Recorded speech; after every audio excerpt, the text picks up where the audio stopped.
depending on the budget you have, we can work something out for you. That's the beauty of being in Dubai or touring Dubai. There's something for everyone.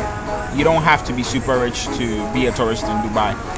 Yeah. So like ideally, what would be the range, at least the least and the highest it could get in this kind of stuff? I mean, if you want to tour in Dubai. If you want to tour in Dubai, you can look at, well, accommodation inclusive. Yeah. You can look at $1,000 to $7,000. That is from the least to the highest. Not the highest. The highest is infinite because there's some people that will do all of the exotic things, and they all come with their various independent charges. What would be the highest cost of a hotel here?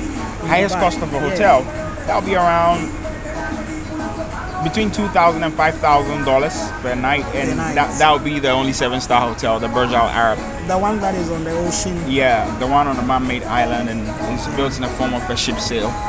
The white one, the iconic one. That's the icon of Dubai, actually. But that has been there for so many years. So I was expecting that by now we will have other, hotels that comes with higher prices than that. Well, yeah, you have a point. But the thing with the Burj Al Arab is that it's not just about the hotel service. There are other, services that it provides, and that's what makes it unique. That's what makes it unique. Yeah.